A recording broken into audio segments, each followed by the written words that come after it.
Can you hear me? Are you there? Yeah, I'm here. I'm back. I'm ready to continue. Good. Now that you've begun conditioning, let's return to 2070.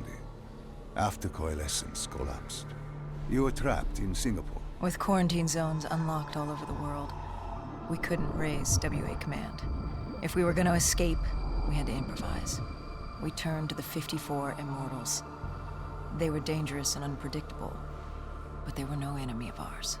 Hendricks trusted them? What choice did we have?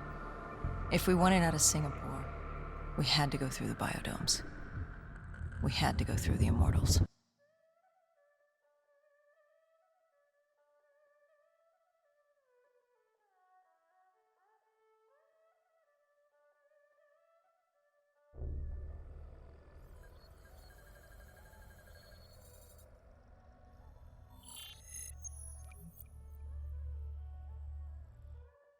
Getting in was easy. Getting out would be another matter entirely. At the time, the biodomes were the safest place to be. With the outbreak of 2060, the Immortals seized the marina and dug in. The biodomes were impenetrable. Dead-proof. Hendricks had a contact, Danny Lee. He was slimy as they come, but he could get us transport. Not only that, Taylor had beaten us out of the biodomes. And Danny claimed to know where he was heading. They had this information. Danny was convinced Gojulan had info on her central server. They were doing us a solid, really. But that didn't come cheap. They wanted food, water, weapons, reinforcements from the Winslow Accord. We agreed to their terms, with no idea if we could honor it. The Immortals were a people of their word, and quite efficient in punishing those who did not act the same. Danny was in a bad mood. The Immortals weren't exactly happy to see us. They knew our part in what had happened in Coalescence. Danny went so far as to accuse us of opening the containment zones ourselves. Hendricks persuaded him otherwise. But that didn't change how I felt. We were there. We had our chance to stop Diaz in the server room. You cannot blame yourself for what is out of your control. There were powers in play far greater than your own. Powers with far more control. You were a pawn in his game. You mean Deimos? Well, as it turns out, we weren't his only pawns in the room. How do you mean? You can get us a ride out? Sure, I'll give you that. But claiming to know where Taylor was? Know that saying, too good to be true? Something was wrong. There was something malevolent, malicious. I called Danny out. Wasn't too happy with that. But then again, we assumed he was just scared. The outbreak now occurring worldwide was unprecedented. We were all scared. Up till now, we'd become complacent. We got comfortable. The dead had stayed in their cage, and we kept pretending nothing had happened. Taylor and Diaz changed that. Pandemonium, riots, civil war, countries were already tearing themselves apart, in many cases before the dead even reached them. Danny wasn't scared. He was stalling. And it only took us another moment to find out why. The Go siblings. Danny set you up. No. This was different. It was their eyes. Hollow, empty, void of life, like they could see right through me. They all had it, just like Diaz. It was only later we found out all higher-ups in the Immortals were outfitted with D&I, like us. If only we'd known the part our own technology would play. The thing about dead killers, though, there's always a plan B. We had a robot squad in place, ready if the situation took a turn. Gojulan bolted before our robots got her. She was headed for the server room in Cloud Mountain, the only place we could put in the call from transport. It became quickly apparent that uninvited guests had joined the party in the biodomes. The dead were flooding into this safe haven. It was about to become hell on Earth. We had to move. We had to get to Cloud Mountain.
I don't know how the undead got in.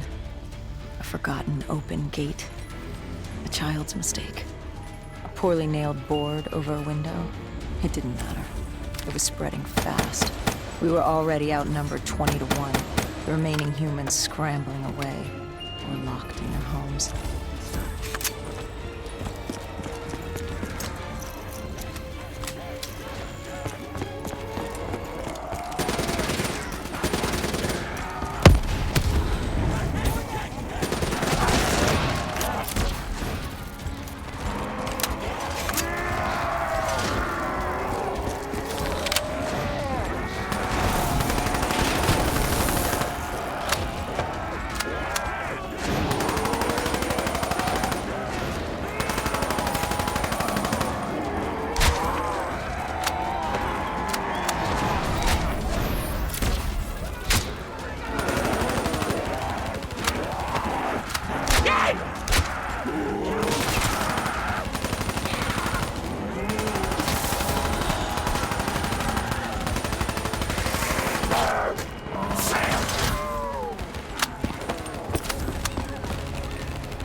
Heard that familiar screech.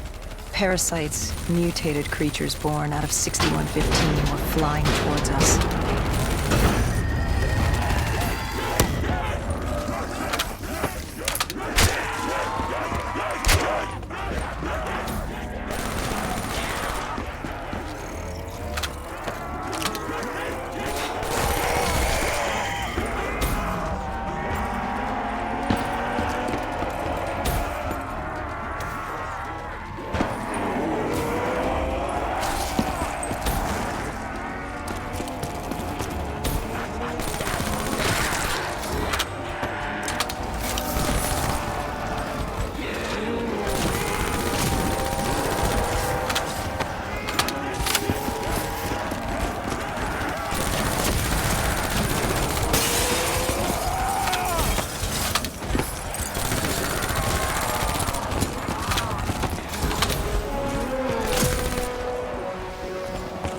With the shipping yard cleared, Cloud Mountain was just ahead, the server room at the top.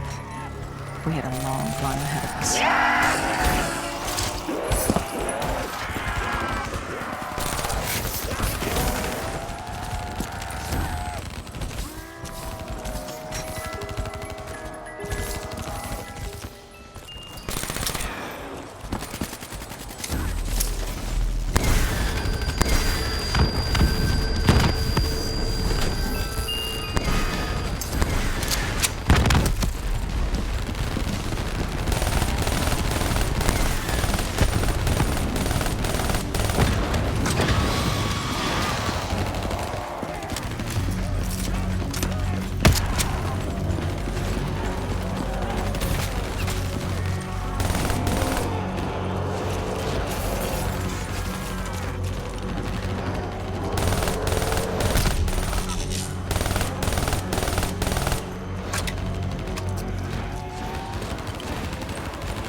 What happened in the server room? By the time we got there, Gojulan encrypted her hardware, locking us out of the central server. Hendricks stepped in, but we were a few seconds too late.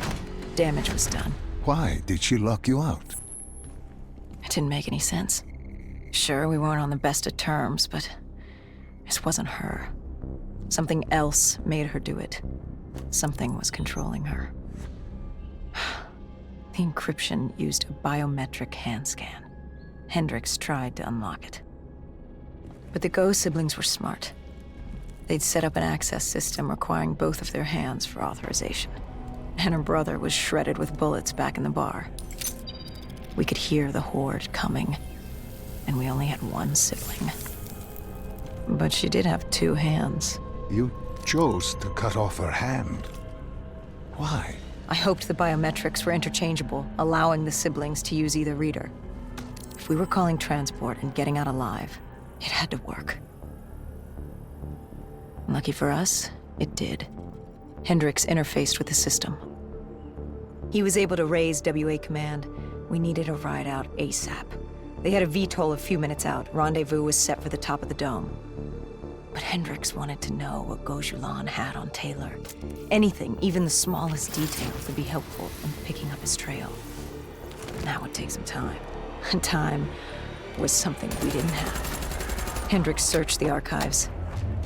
I dealt with the incoming horde.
Hendricks had pulled all the data he could.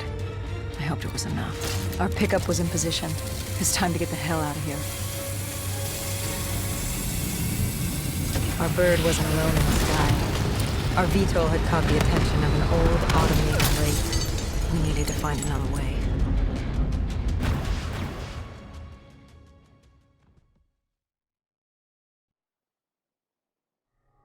This wraith tailing you. It was like the malfunctioning robots you found in different quarantine zones. The kind targeting anything and everything as an enemy. Just like that. Except on a much larger, more deadly scale. And this one was very interested in us. Command had an exit route. Extraction set beyond the swamps. If we crossed the super trees, there were shipping docks where we could commandeer an airboat. It's easier said than done.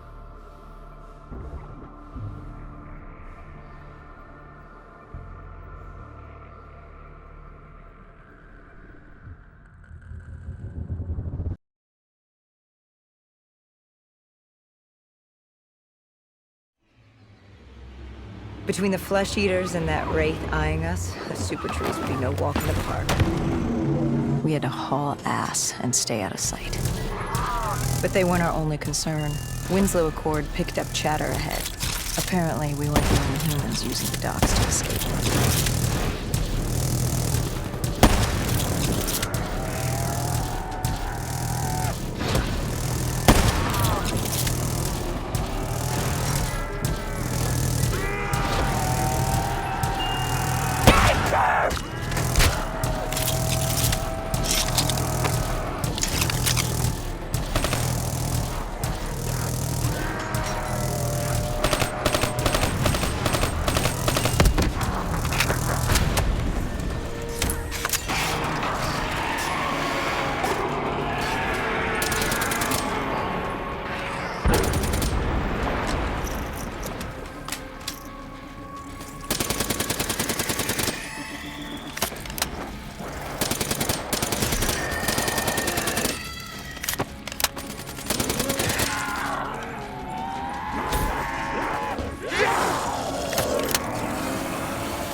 The super tree was collapsing. The only safe route to the docks was up. Chatter confirmed the 54 immortals were scrambling to get out of the biodomes through the swamps.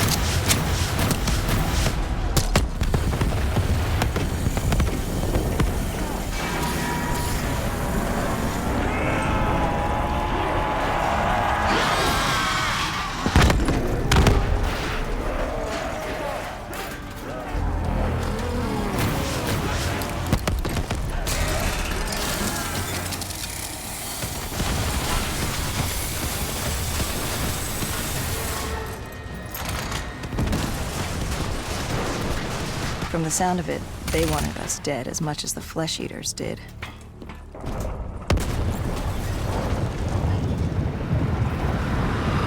Looked like we were jumping from one bad situation into another.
Hendricks commandeered an airboat and set the autopilot.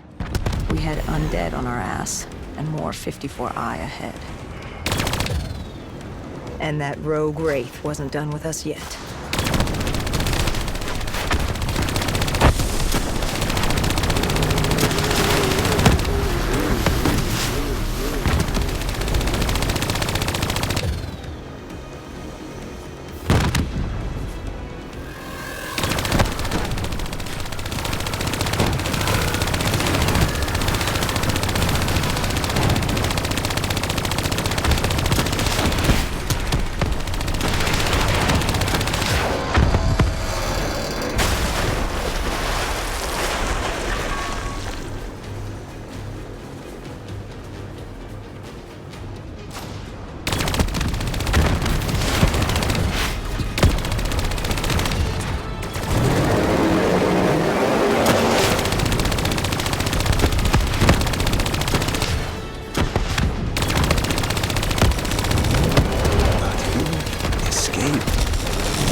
Was just ahead. We were getting out of sight. What about Taylor? What did Hendricks learn from the server? Nothing. It had been wiped.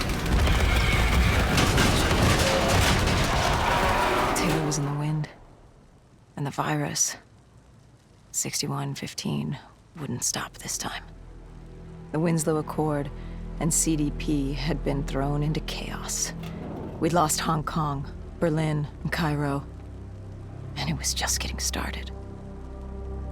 What would come next? How the world would change? There was no way to be ready for that.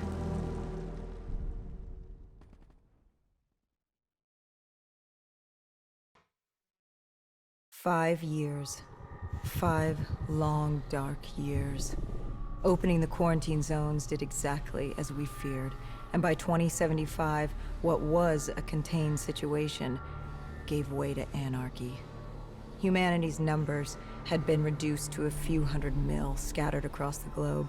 The undead had risen to 7 billion. Taylor was in the wind, a faded reminder of our inability to stop Armageddon. There was still a Winslow Accord kill-on-sight ordinance in place, but he was a distant memory, until the aquifers. We were on a routine bombing run outside Cairo. Our orders were to bomb the dead into the next life.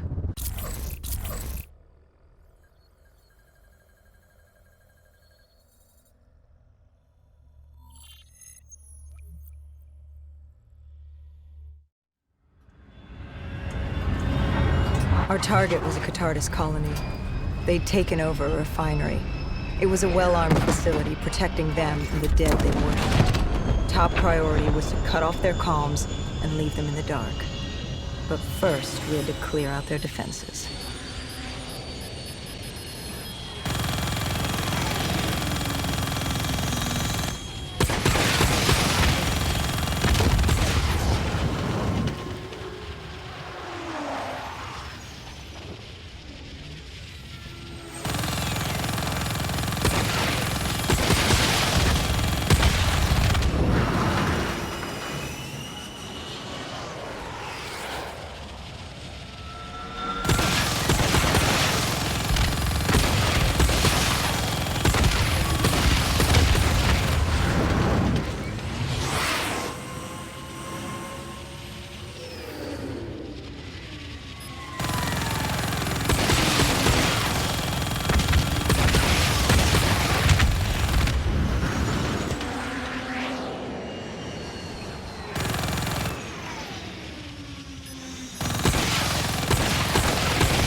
This was a routine sweep. Every time another sympathizer colony sprouted up, we'd squash it back down. As far as we were concerned, we were doing the work of fate.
We moved on the array, but the undead sympathizers weren't going down without a fight.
Disabling the comms would take some time. Our support detail dealt with that. I dealt with reinforcements.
The station disabled, we had to get back to our bird.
The array was ahead.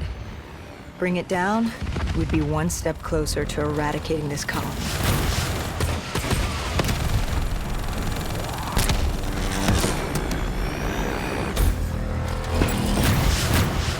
Our support detail needed a few moments to disable the array. Lucky for me, I had more hostiles to keep me occupied. Disabling the comms would take some time. Our support detail dealt with that. I dealt with reinforcements.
the comms disabled, we needed to get back in the air.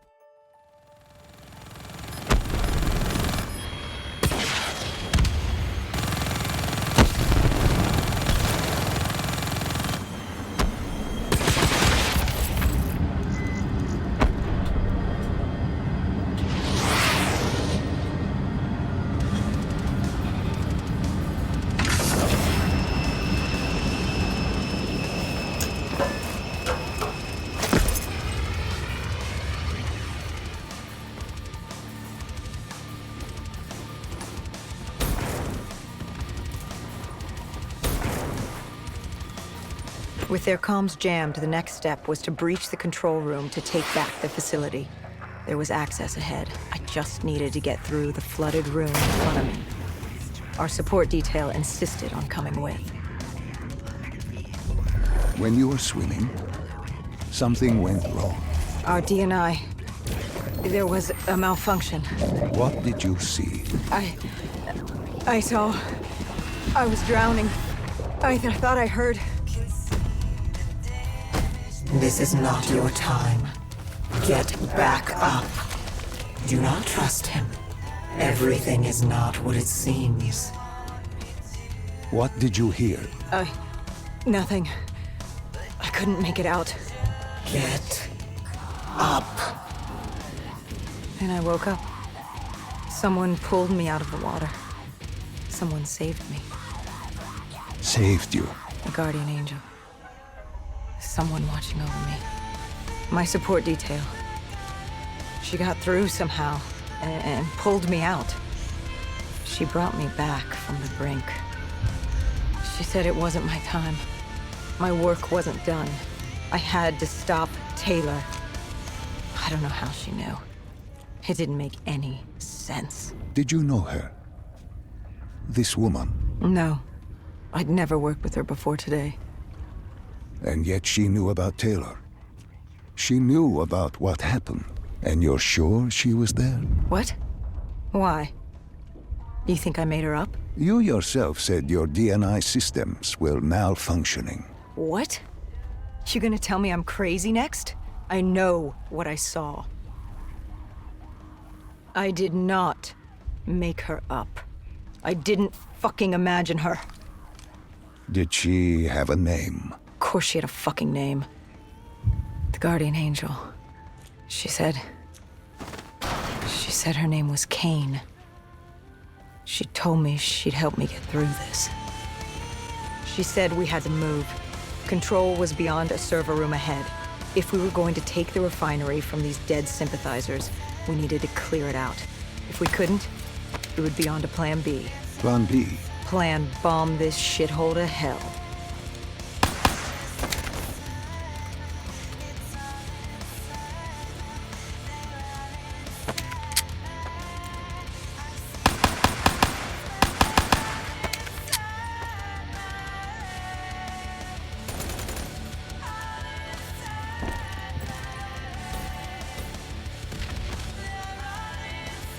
We prepped to breach, but it turns out our enemies planned ahead. The explosion blocked our path. We had to double back. It caught us off guard. But the noise also caught the undead's attention.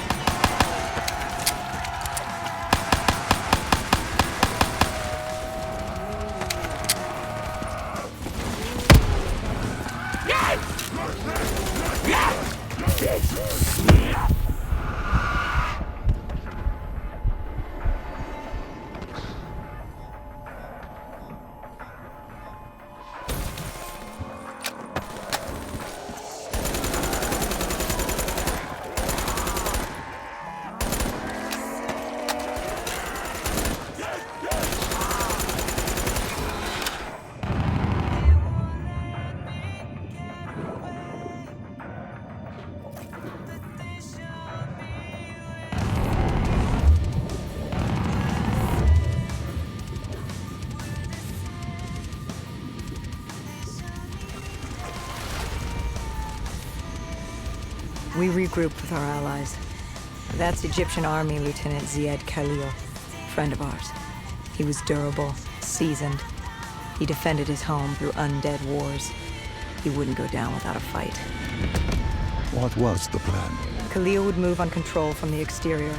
I'd sweep the dead from the air. Our guardian angel accompanied me.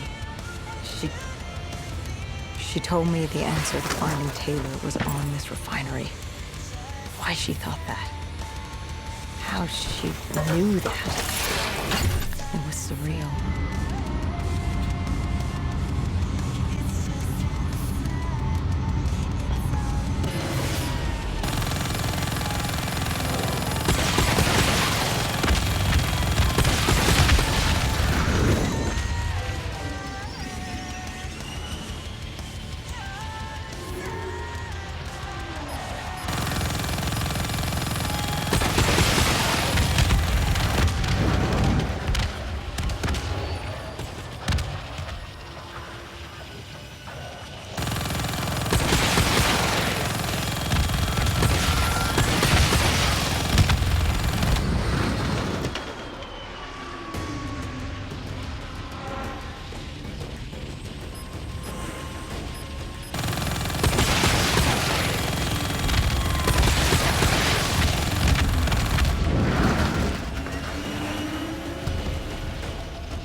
When Khalil took the control room, he found something on the security footage.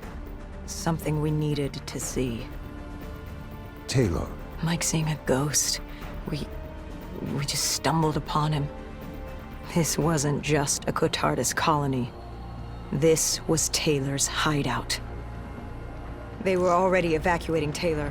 We locked down the facility, separating Taylor and his associate, Moretti. Who did you go after? It was too late for Taylor. The Cotardis put him on a default. We'd go after Moretti. Command informed us the kill order was still active. Hendricks didn't like that, but it wasn't his call. How did you feel about it? 5 years. 5 years after our fuck-up, and we could fix it. I'd gladly take the shot.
Moretti was just below us.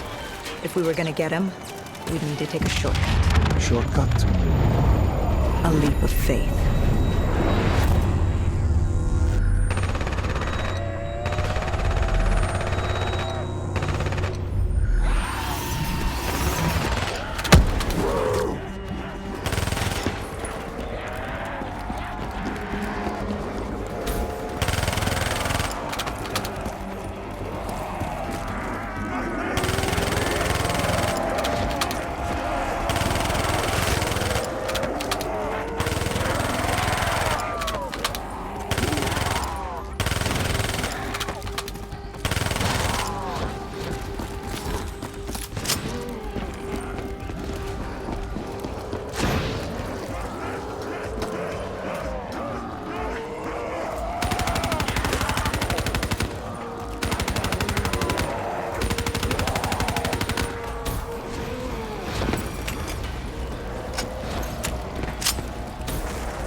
Listen to her. Trust her. Find Taylor.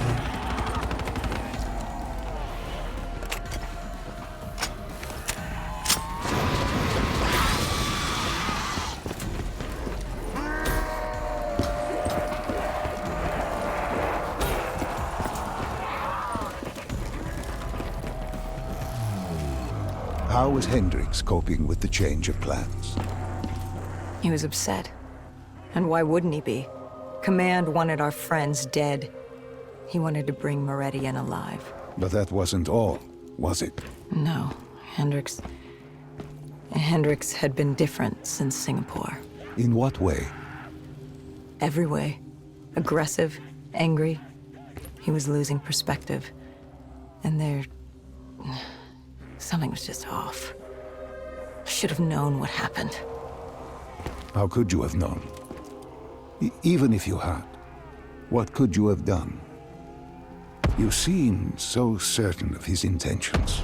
We all battle inner demons and our choices. Hendricks, Taylor. That whole team rose the ranks together, fought alongside each other. Little did we know one of his friends was watching us. Moretti had locked himself in the security room. Only way in was to cut the power. To do that, we had to overload the generators.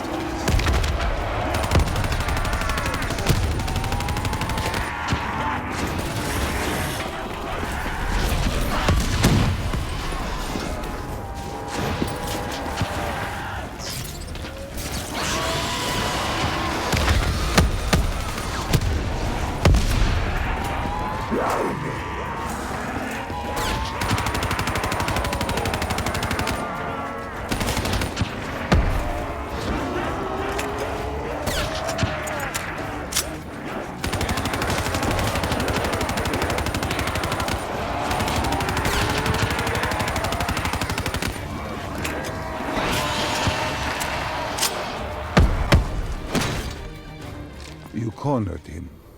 What did Moretti say? He said that name, same as Diaz. Deimos.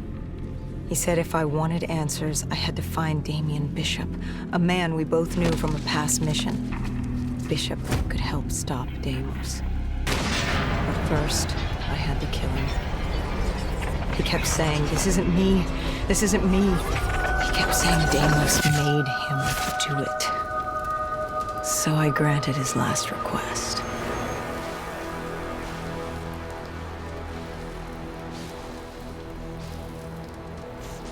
I killed him as he asked. I did our job. It didn't sit with Hendricks. Can you blame him for his outburst? Hendricks was pissed because Moretti was our link to finding Taylor. A link I just severed and split open on a spike. And the guilt I carried all those years that I channeled inward, Hendricks channeled outward. At me. This was our chance to fix our mistake, and I fucked that up. Hendricks said I may as well have damned the world myself. I'd had enough. I knocked some sense into him. Sometimes it was the only way to get through. I told him what Moretti had told me about Bishop, Deimos, whoever the hell he was. The mention of Bishop got Hendricks' attention. Last we saw him was back in '65, 10 years ago in Ethiopia. How Bishop knew Deimos, we hadn't a clue. But we'd figure this shit out, and we'd do it together. But right then, we had bigger problems. The Egyptian army couldn't hold the refinery. Plan bomb this shithole to hell was a go. We had to get out of there. Now!